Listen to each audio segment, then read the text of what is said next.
It is now 500 days that Hamas is holding hostages in captivity in Gaza. 73 hostages remain in the terror dungeons, some alive and others not. Hello everyone, I'm Asher Westrop Evans, and today is February 17th, 2025. This is the live daily briefing of the Israeli Citizen Spokesperson's Office. Today is 500 days since Hamas's October 7th massacre, 500 days since the deadliest day for the Jewish people since the Holocaust, 500 days since Hamas death squads ravaged Israel's most dovish, peace-loving communities, and 500 days since Hamas made war on revelers dancing at a music festival. 500 days that 73 hostages are held in Hamas terror dungeons, only half presumed alive. 500 days that the hostages are tortured on racks or with shrapnel in their faces. Hamas monsters are proud of their mass homicide and hostage taking. And Hamas vows to do the October 7th massacre again and again. And that is why Hamas cannot be our neighbors ever again. Hamas is keeping the hostages as insurance so that Hamas can continue to rule, and we must tell Hamas's backers in Qatar, Turkey, and of course Iran to tell Hamas to let the hostages go. We cannot let Hamas keep them. We cannot let Hamas remain.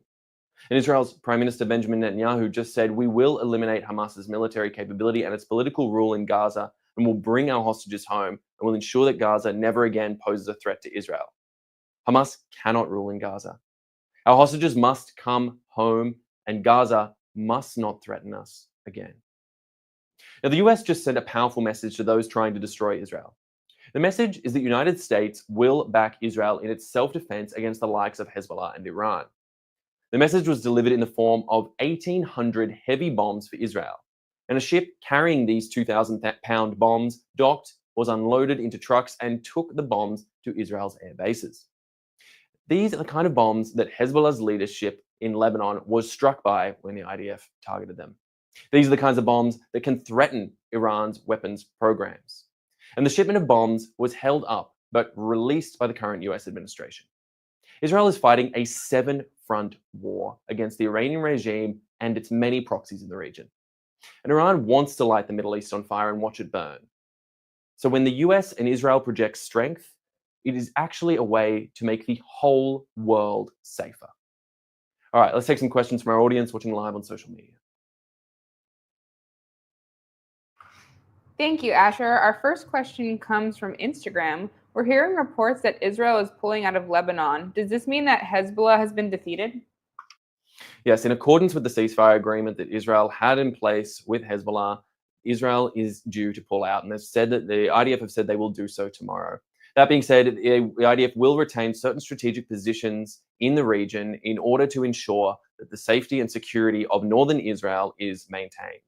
Now, what we don't really know for the time being is what that does mean for Hezbollah in the region. Clearly, the IDF has made a strategic call to say that it is safe for them to pull back for the time being. But whether that means that Hezbollah has been truly removed from the region, I guess we'll have to wait and see. What we need now is for global pressure to continue to stop Hezbollah from continuing their militant actions in southern Lebanon. And we need the Lebanese government and the Lebanese army to be able to step up and take control of that region in order to protect the people of Lebanon, in order to protect the people of northern Israel, in order to ensure that we don't return to the state of war that we saw last year. Thank you. Our next question comes from X.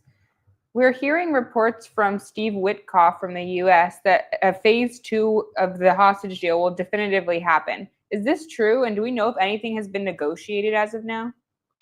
Yep. So just for everyone watching, Steve Witkoff is the US special envoy in the Middle East who's working as the Trump administration's chief negotiator here in this region, trying to make some sort of ongoing deal to help keep the ceasefire alive that we currently have, both in the south and the north, and obviously further deals that may take place into the future. What we did hear today is these comments coming from Witkoff himself, saying that phase 2 definitely will happen.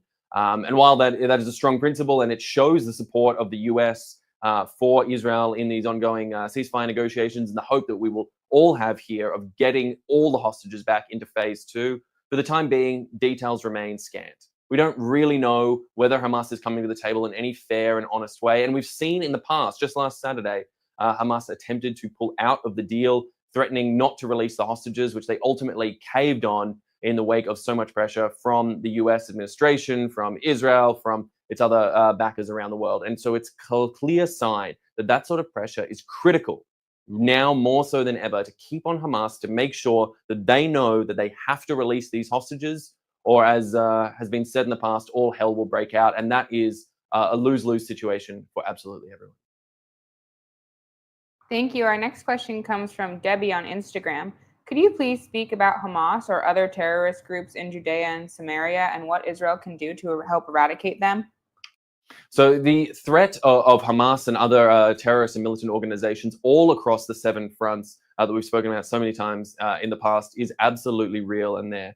The West Bank certainly is the same issue that we're seeing there, where there are militant organizations that have taken root within the communities there, that are able to access those parts of the region, coming in via Jordan or other areas, and are able to get the sort of support that Iran is trying to proffer for its proxies all around the entire Middle East, and their axis of resistance as they attempted to put a ring of fire, as they would call it, around Israel. Now, Israel has summarily defeated much of that axis of resistance, but these pockets still remain. And they must be taken seriously, because the last time Israel failed to take a threat sufficiently seriously, we had ended up with October 7th, 2023, a day that should remain in infamy for all those people, freedom-loving people around the world who understand the horrors and terror that was caused on that day. We will not allow that to happen again, no matter which direction it comes from, east, west, north, or south. Thank you. This is our final question. After the release of the last few hostages, we've learned a lot more about the status of the remaining hostages in Gaza. Sue on Instagram asks, is there any news on the Bibas family? Do we know who and who isn't alive? So for the time being, unfortunately, we do not.